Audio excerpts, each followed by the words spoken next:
Okay, good evening, everybody.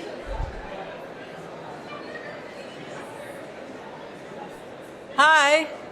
Hello, hello, hello. There are seats over there. Good. So greetings. Hi, everyone. Happy fall, even though it was like summer today. And for those of you who traveled last week, welcome back to Rudolph Hall. Tonight, it is my great pleasure to welcome Chat Travieso back to the school and on to our visiting faculty. I teased him that he had a fan club. I didn't realize I was teasing. It's actually true. They're all here. Anyway, Chat is, as you know, the Kahn Visiting Assistant Professor.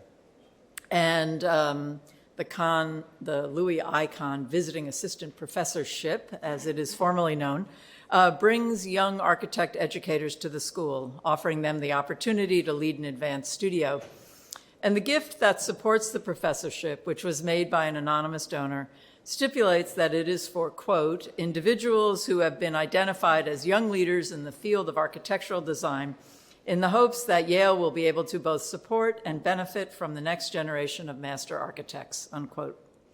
I'm very happy to add Chat to the list of Kahn Visiting Assistant Professors, which also includes, among many, many others, Jeannie Gang, Joe Day, Dan Wood, Mario Gooden, Omar Gandhi, Chris Cornelius, and Tatiana Bilbao. So good company.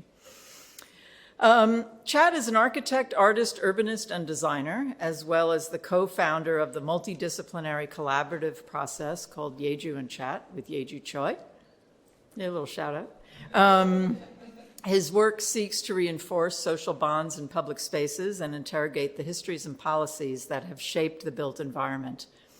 His past projects include a public art piece that doubles as a play structure, a fire hydrant-mounted sprinkler to cool down New Yorkers on hot days, and a collection of colorful modular pavilions. In 2010,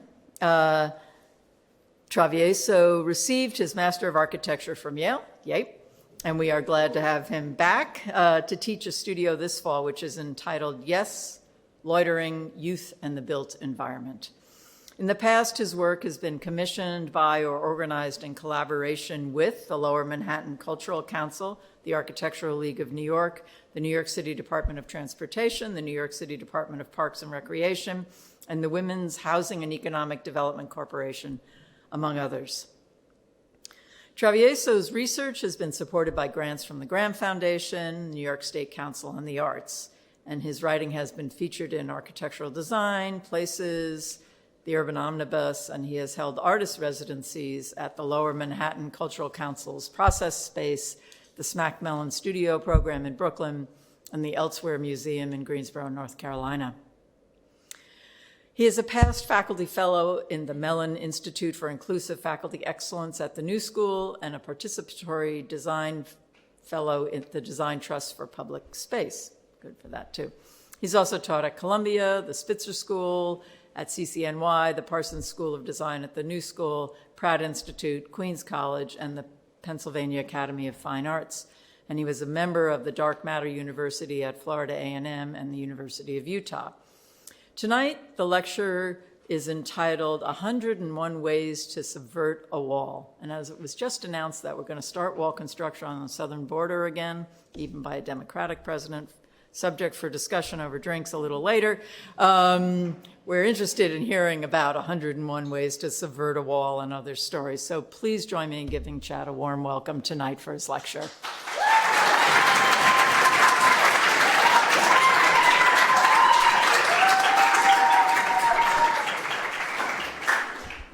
Good evening, everyone. And thank you so much, Dean Burke. It's such an honor to be here in front of so many instructors, past instructors of mine, and so many architects I admire, and friends, family. My sister's here, my wife is here. Yeju, my collaborator. It really means a lot to me that you're all here, and in my alma mater, especially. So tonight, I'll be presenting projects from the past 10 years, both my independent work as well as my collaborative work with Yeju Choi as Yeju Chat. And the title of this lecture, 101 Ways to Subvert a Wall and Other Stories, refers to a drawing series I created in 2016 titled 101 Ways to Subvert a Wall. So this drawing series illustrates various ideas on how to disregard, appropriate, circumvent, and abolish a wall. Inspired by the many ways people already adapt their surroundings, this art project was a kind of brainstorm of poetic and practical tactics to refuse barriers. And the actions represented in each drawing underscores the absurdity of division, celebrates defiance in the face of injustice, and introduces glimpses of liberatory futures in which such restrictive boundaries are eradicated. So this project acts as a brief prelude to this talk, as it touches on many ongoing themes that are present in much of my public artworks and research. So they include an interest in transforming objects and spaces of exclusion into places where people can come together, using everyday built environments as support structures, interrogating the histories and policies that have constructed both physical and social barriers, and learning from uplifting and building upon existing actions within communities. And in a figurative sense, this piece also underscores my approach, one that blurs the lines between designer and user, art and design, and the ordinary and the unexpected. And to discuss these themes in more detail, I've structured tonight's lecture into 4 sections: adaptation, participation, play, and research. So adaptation. So a key consideration in my practice is creating work that is sensitive to its specific context. And this work isn't about starting from scratch or grand gestures. It's about building on what's already in a place, both physically and socially. And this work is not separate from its surroundings. It's embedded within the surroundings and dependent on them. It considers how our built environment can be endlessly adaptable, having the potential for multiple uses. And this is something people do already on a daily basis. And as I mentioned earlier, objects of exclusion, like walls, fences, barricades, are reoccurring targets for much of my work. And these structures are all blunt instruments of architectural control, but they're also extremely common built forms. So attaching urban interventions to these structures and rerouting their use simultaneously produces new social relations and also calls out their original exclusionary function, all while providing a convenient structural support. So the first project I want to expand on is one that kickstarted my collaboration with Yeju and touches on many of these points. On a fence, transform the fence surrounding a pop-up community park along the East River waterfront in the Lower East Side into an interactive structure that incorporated signage and seating, as well as play areas. And this piece was part of a larger initiative called Paths to Pier 42 that was spearheaded by several community organizations in the area, including Hester Street, Lower East Side Ecology Center, Good Old Lower East Side, CAV, Organizing Asian Communities, and Two Bridges Neighborhood Council alongside Lower Manhattan Cultural Council.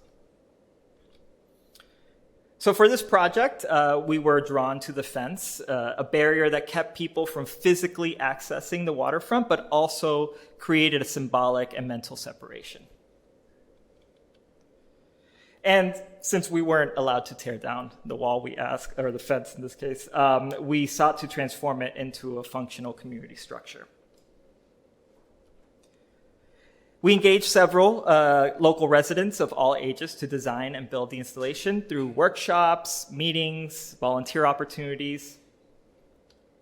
And one of the first workshops we did that was particularly successful was this one that was an intergenerational event in which older adults and middle schoolers teamed up to envision designs for the pop-up park, and it was kind of an empathy building exercise where the middle schoolers were designing for the older adults and the older adults were designing for middle schoolers, and then we got together and had conversations. And constructed mostly out of reclaimed scaffolding planks and standard 2x4 and 2x6 lumber, the freestanding installation hugged the existing chain link fence without touching it, both highlighting and obscuring its presence. On the outside, different color slats were layered to create an arrow pattern that acted as wayfinding to guide visitors towards the entrance of the park. And these colors and patterns changed as one moved past the structure. So when one viewed it obliquely, the piece appeared solid. And from a different angle, it became porous. And attached along the park side of the wall were interactive pieces that encouraged play. There was a bike rack, monkey bars, step seating, shaded areas, a sandbox, a chalkboard wall, a small stage, seating with tables, and a maze. The next project I'm going to talk about is this one titled Wordplay. So this piece was part of a joint project between the Architectural League of New York and Penn World Voices Festival that invited artists and designers to create little free libraries. And little free libraries, you've probably seen them, are small, publicly accessible book shelters that function on an honor system. Take a book, return a book. And this piece was done in collaboration with the community organization, the Two Bridges Neighborhood Council, and was also located in the Lower East Side in that Two Bridges neighborhood. So being in such a multicultural neighborhood, the library employs this optical effect that you can read the word library in 3 different languages, in English, Chinese, and Spanish, depending on the angle you view it. And the library was also included seating that faced the East River, so people could sit there, enjoy reading a book, and share with their neighbors. I held.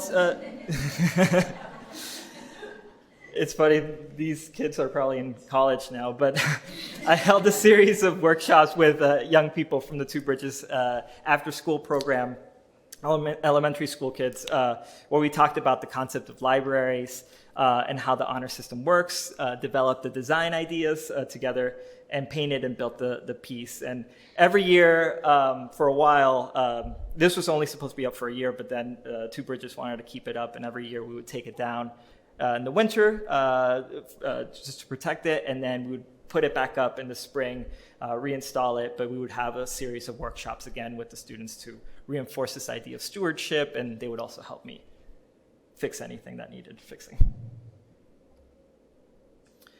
And this project, Sit Anywhere, Borinquen Plaza, is another project that reroutes the function of a fence. The project was installed near my old apartment in Williamsburg, Brooklyn, kind of the border between Williamsburg and Bushwick.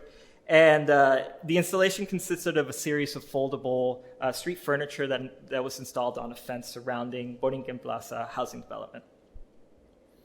And the project began with a conversation with my neighbors who would bring down their own chairs to sit on the sidewalk outside their building. Even though the housing development had a courtyard, people weren't really hanging out in the courtyard. They wanted to hang out on the sidewalk. That's where all the good people watching happened.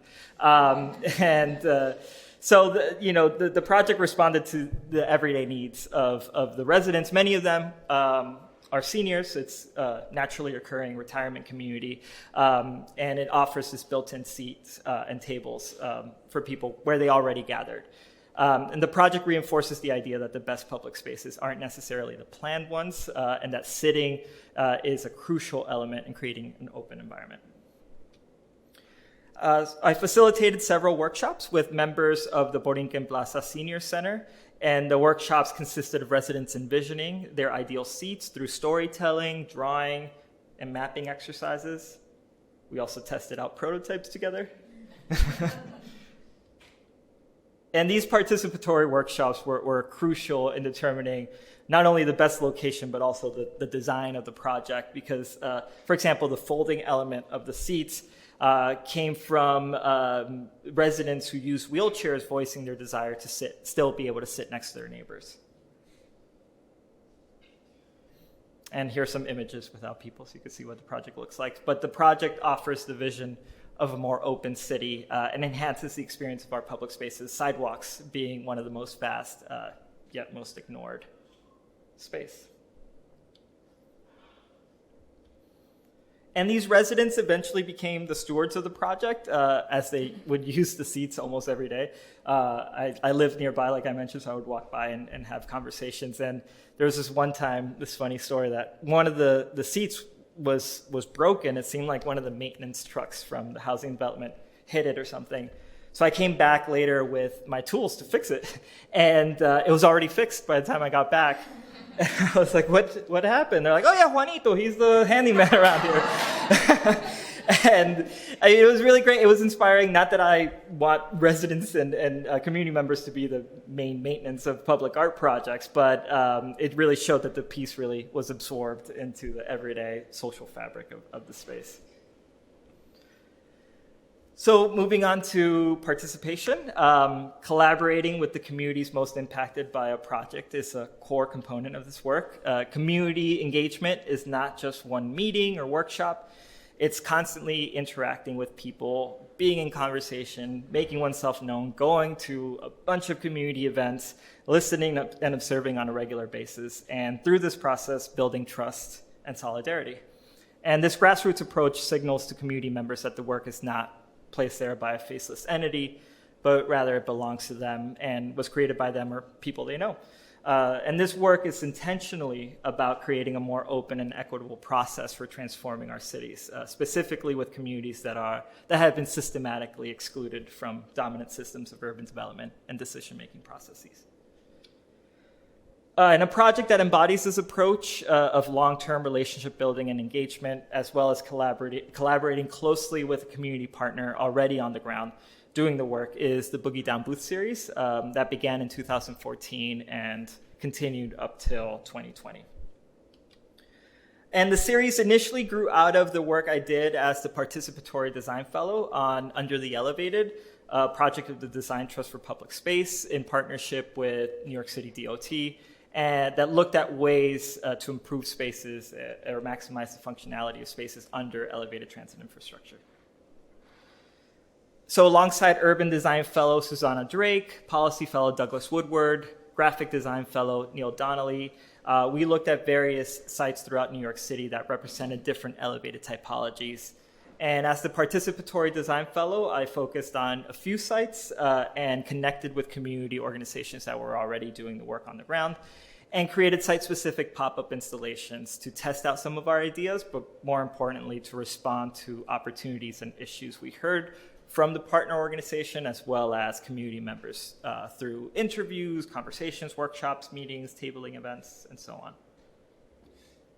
And one of the organizations we partnered with was the Women's Housing and Economic Development Corporation, or WEDCO, in the South Bronx. And WEDCO had, at the time, recently successfully advocated for the expansion of the sidewalk that you can see here under the Freeman Street 2-5 train in the Bronx, this elevated train stop, and to make it safer for people waiting for the bus.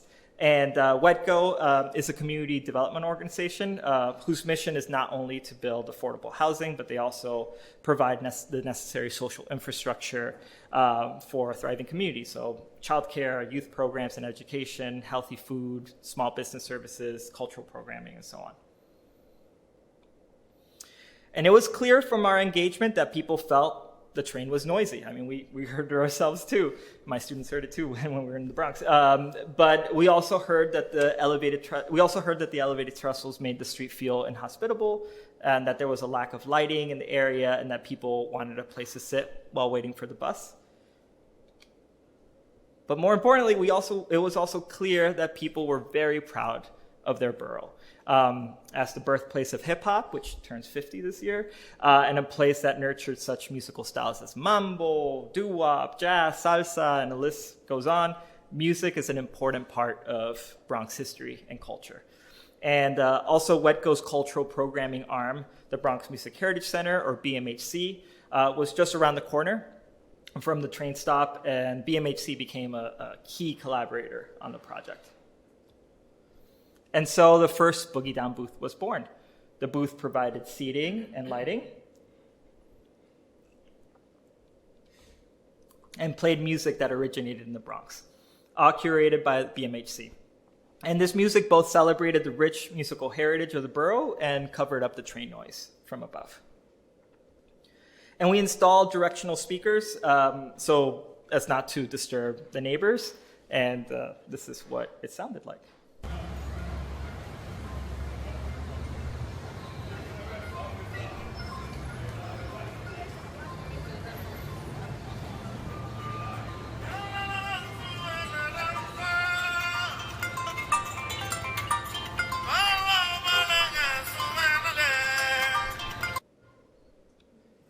So the booth also included information about Bronx music history and the Under the Elevated project, and all the graphic design for this project was designed by Neil Donnelly. And everything was solar powered. And this is at the opening ceremony when the booth was blessed. Oh, the sound's not working on this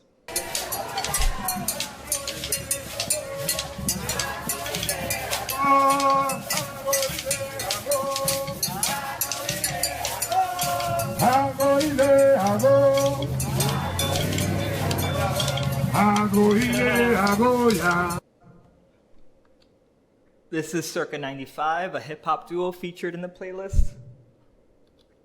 And these are Marcela and Fulgencio, who operated a fruit and vegetable stand next to the booth. They were also the people who keep me posted on what was going on with the booth. Every time I come by, they're like, oh yeah, school group came by, or that light is flickering. You should get it checked out. After the Design Trust Fellowship, WEDCO wanted to create more booths, so we collaborated again to build one off the 174th Street subway station, just one stop north of Freeman Street. And instead of wrapping around the subway station column like the original booth, this one attached to a fence surrounding a public park and was next to a middle school and high school. It also reused much of the same materials from the previous installation. And here's the booth at night with the lights on. And this is before we painted a mural in the back wall. And you could also see a community bulletin board on there that we added.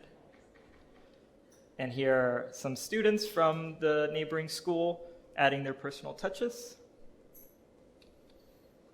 And this is at the opening. This booth had a brand new playlist, also curated by BMHC. And this is a Garifuna musical group featured in the soundtrack. This is the third booth. This one was freestanding and was placed in the Melrose neighborhood in the Bronx, right next to Boricua College. And once again, passersby of all ages, actually, were invited to personalize the booth. And this is Bobby Sanabria, the co-artistic director of BMHC, on the drums, and another featured musician sitting on the booth. And in the foreground, you can see my sister salsa dancing. And the final booth off the 170th Street station on Jerome Avenue. And this booth had two sides to it. So one side faced the sidewalk, and the other faced the subway. So that allowed for programming to happen in this green space that was previously unused. And people could view the events while they were going down the stairs.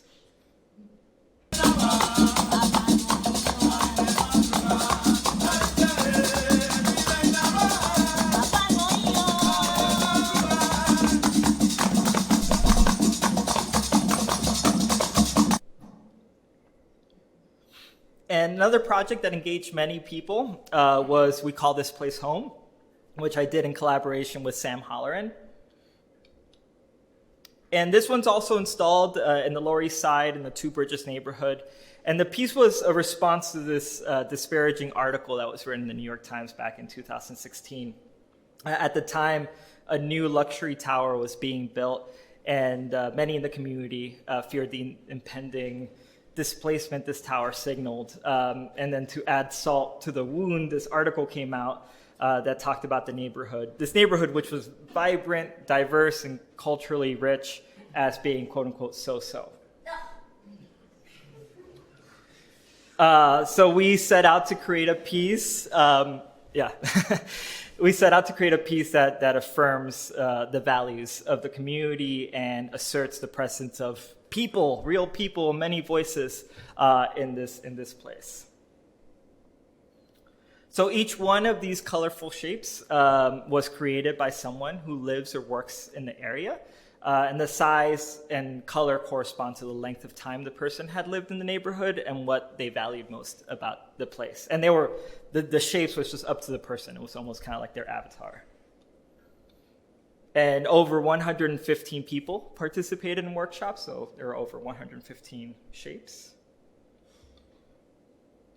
And it was installed along this bike path. And then after the piece was dismantled, the shapes were attached to a nearby fence at the request of community members. Play. So play is a crucial part of my work, and this is especially true with the work I do with Yeju Choi as Yeju Chat. So we're committed to bringing play into the everyday built environment. For us, play is not confined to an age, and it's not limited to a designated space. We believe each and every one of us, regardless of our background or stage in life, can benefit from a sense of discovery or joy, exploration, and fun. This piece titled Up and Around is a series of large cylinders that wrap around an existing column at the Children's Museum of Manhattan. And it encourages, it's still up actually, encourage viewers to go under and inside the clusters of cylinders to peek into these tunnels of mirrors and colors and patterns, which hopefully inspires people to view other common architectural elements with wonder. We also believe that play can be an act of defiance in an increasingly hostile and policed built environment. And it is essential in creating inclusive, open, and just public spaces for all. This project on End was a series of sculptures composed of hundreds of bookends installed in the Cleveland Public Library's Eastman Reading Garden. And the vivid colors and open-endedness of the form encourage people to play, touch, jump over the structure. You can see here some kids.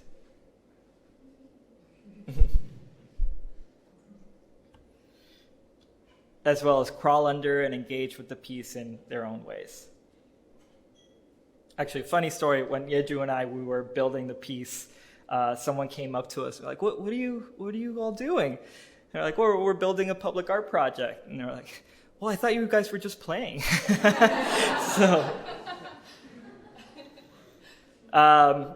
It's also about highlighting what has always been there by tweaking the objects, structures, and systems around us that usually go unnoticed. We hope our work inspires people to see and interact with their daily surroundings with curiosity, attention, and imagination.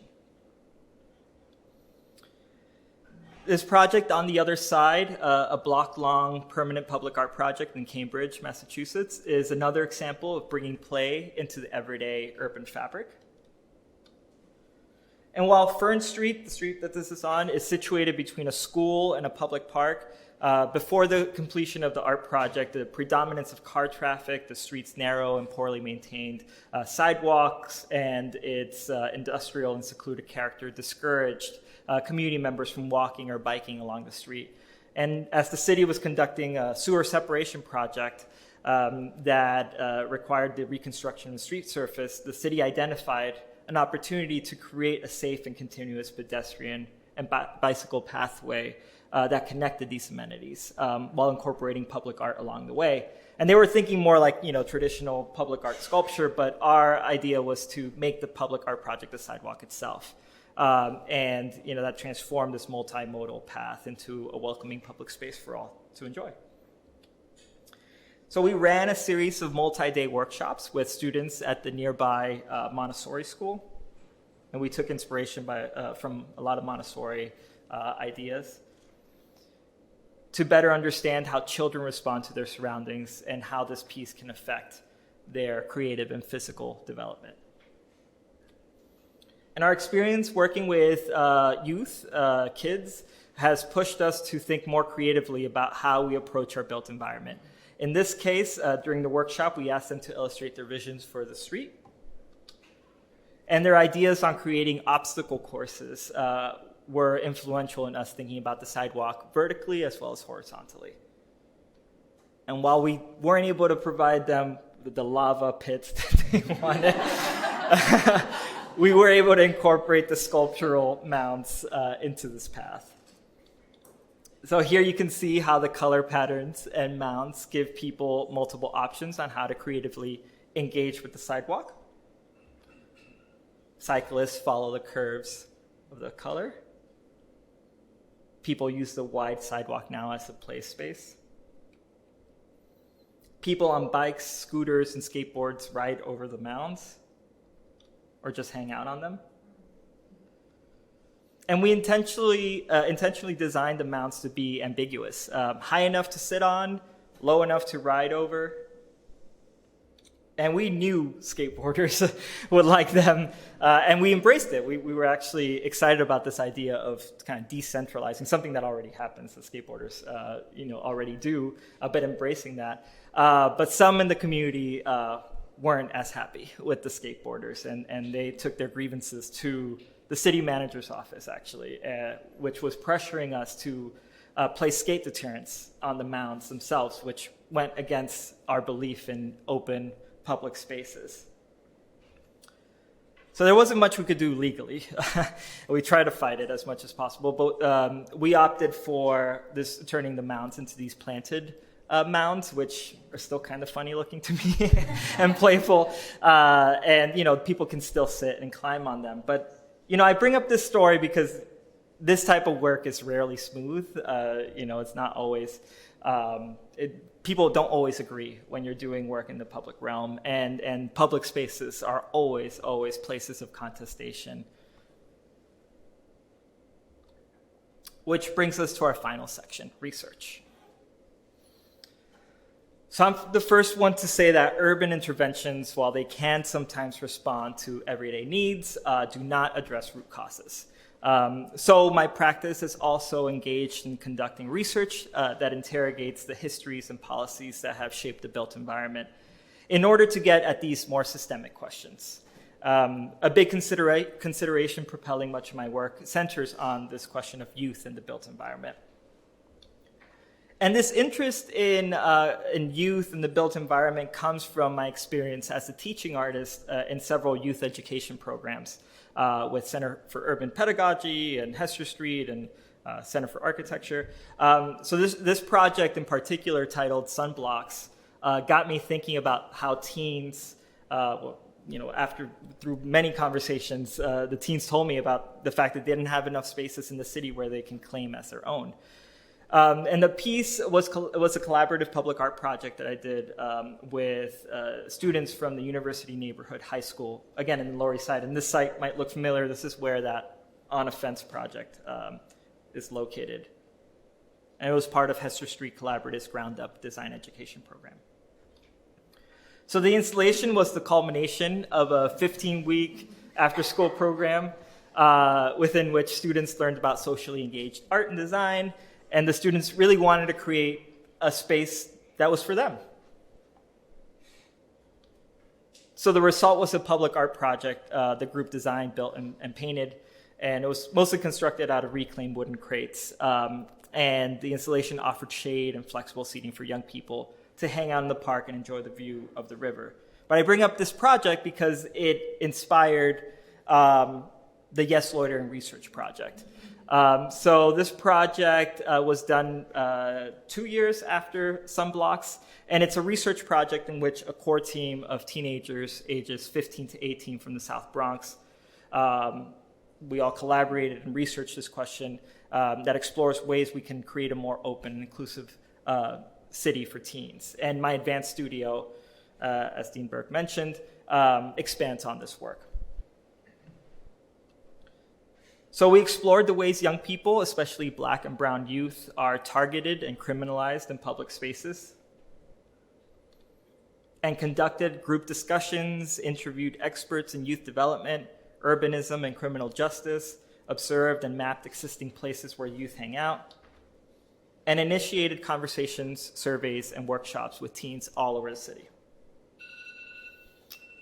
We then developed design and policy ideas on how to create youth-powered spaces that are safe and welcoming to teens. So these are 12 categories, and the top 4 being the most important. So youth involvement, meaning young people must be at the table from the beginning and actually have power.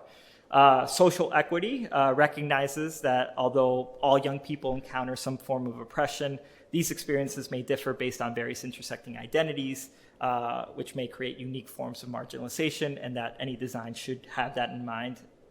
And safety is about considering alternate forms of community safety that do not involve the police or a punitive system. And location means that instead of creating 1 or 2 spaces where young people are kind of separated and quarantined from the rest of society, the whole city should be welcoming to teens. And the project exists in various platforms such as public presentations, a website, an article, and a resource manual that we created for small businesses, because something that came up a lot was that it's not just about parks and plazas and other public spaces, but young people like to go hang out at H&M or Urban Outfitters or McDonald's. So these private businesses, as well as small businesses, can really rethink their policies so that they're more youth inclusive. And then finally, and bringing it back to the wall theme we started with, for the past 6 years, I have been cataloging the physical remnants and political legacies of race barriers. So these are walls, fences, barricades, road closures, and buffer strips erected to segregate Black and white communities throughout the US. And I've been calling this research A Nation of Walls. And this one wall here is from the Liberty City neighborhood in Miami. So this isn't unique to the South, and it's not unique to Jim Crow era. These segregation barriers were the product of synergies between public agencies, developers, lenders, and white residents. And they not only materially divided and isolated communities, they also acted as overt symbols of exclusion and hostility. In the words of a white public housing official in Houston in the 1950s who wanted to construct a wall to separate this public housing development from a community, the obstructions were intended to separate the races, quote, psychologically and physically. So over the course of my research so far, I've uncovered evidence of over 30 still standing, removed, or planned race barriers in 18 states. And I'm working on developing a digital database and interactive website that maps the history of these structures, but also, and more importantly, provides a platform through which community members can share their stories. And oral histories with community members have played a critical role in exposing and illustrating the day-to-day physical and mental insult these fragments of racist infrastructure have inflicted, as well as the ways communities have defied these barriers, reappropriated them, breached them, protested them,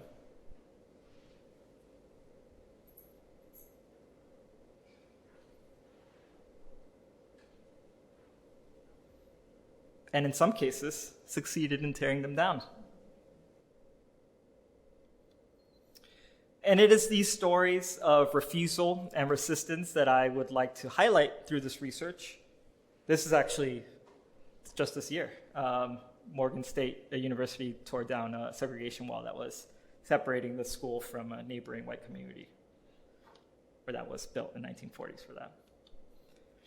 And from Florida to Detroit to actually New Haven has a wall too, actually, to Palm Springs, California, and beyond. Remnants of these structures dot the nation to this day, in some cases continuing to reinforce racial boundaries and limit access into neighborhoods. And not surprisingly, there exists a deep difference in experience between those who remember or are not allowed to forget these structures and their purpose, and those who don't know or refuse to see them. And it is in their commonplace visibility that these barriers denote an important chapter in the history of racist building practices and civic administration. A race wall is solid, simple, right there at the end of the street. It puts into sharp relief how architecture has played an active role in perpetuating racial apartheid in this country. And A Nation of Walls aims not only to uncover this underdocumented history to the wider public, but also, and more importantly, to create a space for remembrance and reclamation by those communities who have been most impacted. Thank you.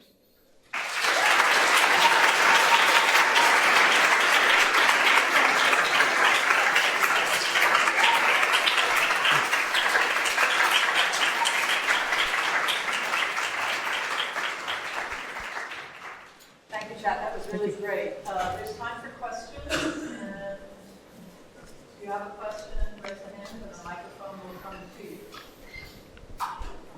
Hi, thank you for the talk.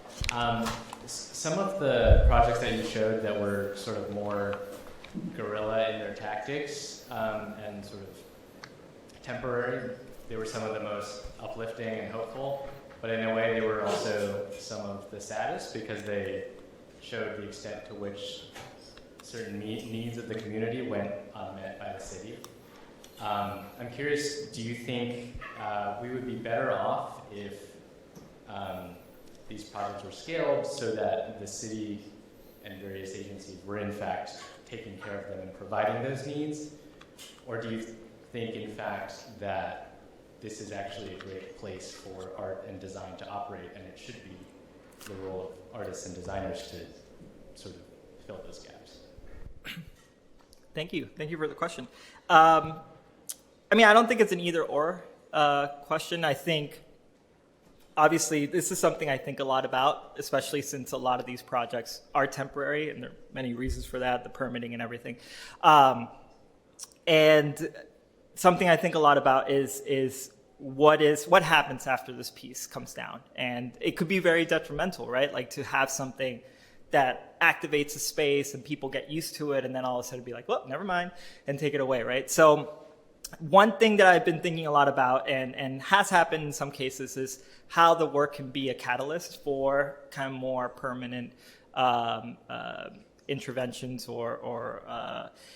one project I didn't show was a project that was also part of that same design trust under the elevated project. It was under the Manhattan Bridge in Chinatown in Manhattan. And our partner was DOT. And that space, if you know, there's a mall under the Manhattan Bridge. It's actually a really amazing space. There's, fruit stands and a lot of activity already happening there.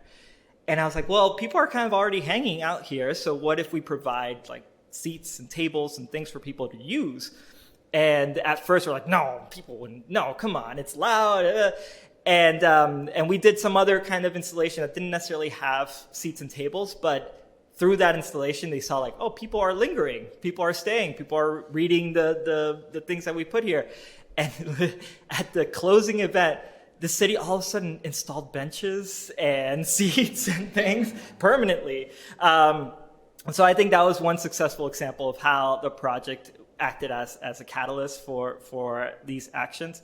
But yeah, I think it can be both things, right? The pop-up and again, under the elevated, we also talked about that process of pop-up, pilot, permanent, and policy also being part of that, right? How we should really think holistically and responsibly about how some of these projects are still up. Unofficially, like the Two Bridges project, that was technically, it's a Mitchell-Lama building. Anyways, it's kind of privately owned, so they were able to kind of keep it up longer than what the initial idea was.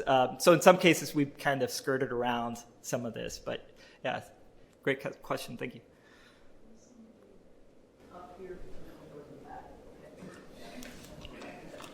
Hi, thank you so much. I'm really impressed by your design of these public art projects, but I'm also curious about the now design process. Could you perhaps use one example to explain, especially if any of the projects are self-initiated instead of commissioned, how you, as a public artist, reach out to different people and find funding? And yeah. Absolutely, yeah. So I'll use the Sit Anywhere Borinquen Plaza project because that one was funded through a grant. So, typically when you apply for a grant, it's project specific. And like I mentioned, that was near my neighborhood. So, and just talking to my neighbors, it was something that came up and I asked like, oh, what if there were benches here? Like, that would be great. So then I applied for this grant and was lucky enough to get it.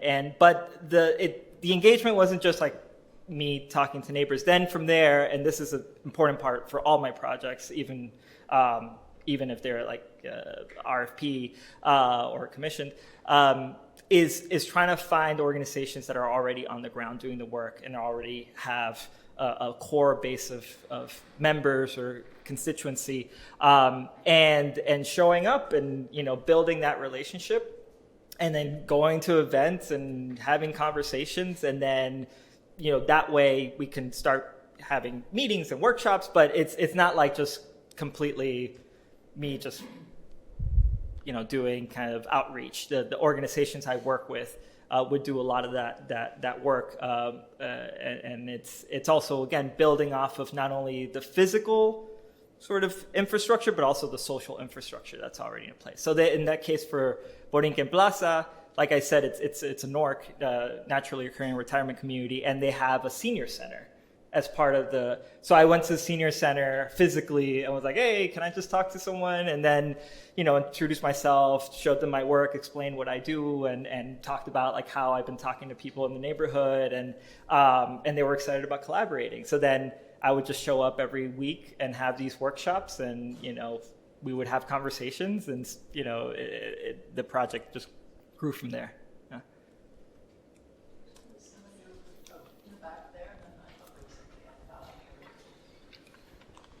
Hi, my name is Camila. Thank you for your talk, and I see that a lot of your work is based in New York, and then you started like moving around. And so, since your work is so community related, I was wondering, how do you think the distinction is between like getting to know a certain community and like how you can learn from them as communities overall, like beings, and like what is the difference of that and like those things that you learn from them being community specific? Like, what are the differences that you see between like the places you've worked in, and like what is like general and what is like site specific? That's interesting. Thank you. I think everything's site specific. Everything is contextual. So no two places are the same. And every place has its own history and culture. And yes, most of my work is in New York, mostly in the Lower East Side and the South Bronx, and one project in Brooklyn, but mostly in the Lower East Side and the South Bronx. And that's partly because, pre me doing my own thing, I worked with at WXY Architecture. And worked on a project in the Lower East Side, and in that project, it was an urban planning project, and I got to meet many different organizations and was really inspired by all the work that was happening. So once I kind of went off on my own, I kept in contact and just went to community events and things. So I already had kind of familiarity with the neighborhood. And then my introduction to the Bronx was with the Design Trust project, and just kept in touch, and like I said, building relationship and trust along the way.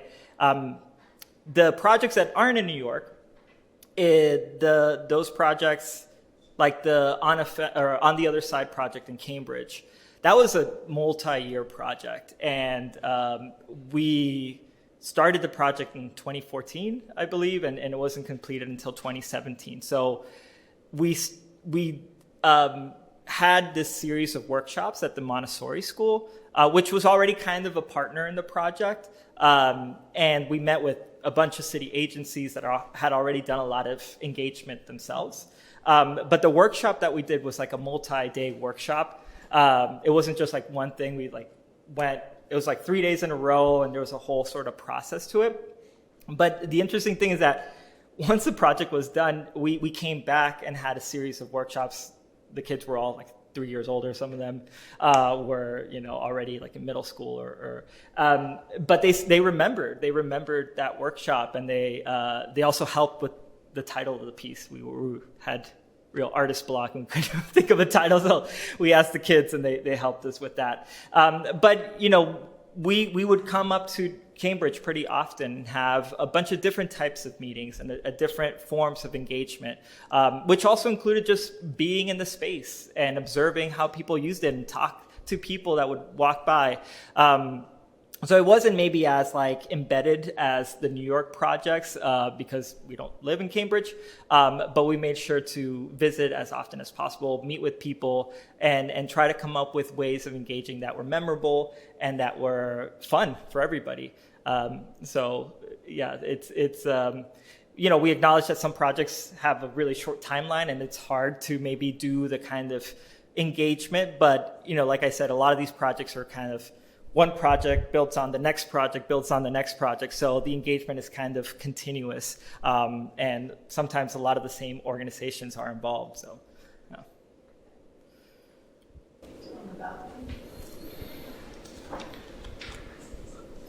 Thank you so much for sharing all of your work. I'm Lucy, and I'm wondering, so when you're working with people through conversations and workshops, naturally like different opinions will arise, and like how do you negotiate between like the different needs of people, and also when people have different idea of what a community space should be?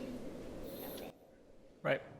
Yeah, thank you. Yeah, like I said, and that's why I wanted to put that project and the conflict that arose with the skateboarding, because people don't always agree, and that's the nature of living in a democracy and being able to, have these conversations openly. I think what is important when doing this work is thinking of it as not like focusing on like one voice and this person said this and this person said that, and we need to give, it's about like, again, really kind of embedding yourself and kind of knowing a space and people, and in that process, really kind of empathizing and collaborating with multiple people. So there's a kind of acknowledgement. So like the empathy building project or exercise that we did, that kind of forced the young people, the middle schoolers, to kind of think about other people and vice versa, and then have that conversation so that it's not just like, what do I want and need? It's also kind of like, well, what does my community need, right? So it's the process is kind of collective rather than just kind of like individual sort of voices and trying to make sure that every single person gets that one thing that they want. And like through design is also kind of, bringing your skills and you're like sharing that in a way that is actually transformative and not like top down, but it's also not just kind of, people want good design. They don't want just someone to just like record, okay, like we want this here and then that there and that there. Like it's actually a bit more embedded and transformative. If that makes sense.